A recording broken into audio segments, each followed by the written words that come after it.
Hi, this is Pastor Bob. Welcome to Pastor Bob Daily. I have a friend on Facebook that asked about his salvation.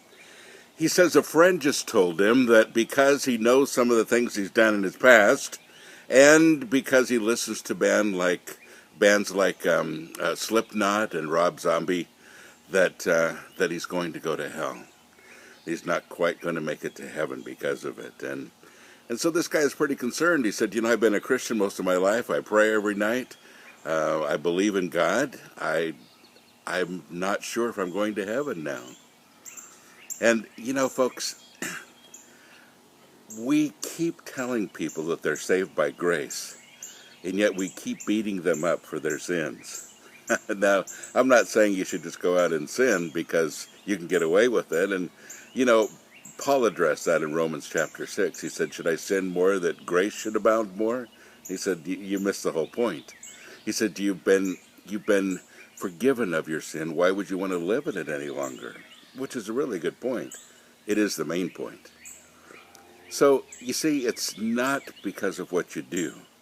It's because of what he did. But we continue to do this. We continue to say, your sins will find you out. Your sins will do this. Your sins will send you to hell. For Christians, it's simply not true. A really good question that you and I need to ask is this. Which sins did Jesus die for? And more appropriately for this conversation, which sins did he forget to die for? Will listening to Rob Zombie send me to hell? Now, there's a good question. And the answer is emphatically no, it won't. It's probably not real good for you. You're probably going to be stuck with those lyrics in your head, and it's probably not going to be the most peaceful Christian experience for you, but it's not going to send you to hell. Which sins send you to hell? Which ones do? Well, the Bible talks about that question. It says, what will separate you from the love of God? Which sins will separate you? It says, neither height nor depth, and it begins to list a whole bunch of things having to do with everything around us. And then it concludes by saying, nothing will ever be able to separate us from the love of God. Now, that's not our choice, that's his choice. He decided to design it that way.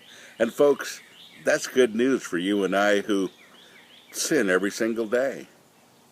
I don't listen to Rob Zombie. There's a reason that I don't. Not that I dislike his music. I think he's pretty good. But I don't listen to it simply because I don't like the lyrics and it doesn't match my lifestyle. I don't like to let those things get caught up in my head. Because I really have begun to listen to things that will edify and things, honestly, that will bring me closer to God and not further away from him. That's pretty important. So I hope you'll think about that today. And for my friend that listens to Rob Zombie, you're not going to go to hell for listening to Rob Zombie, but there's better music out there for you. God bless you. Have a great day.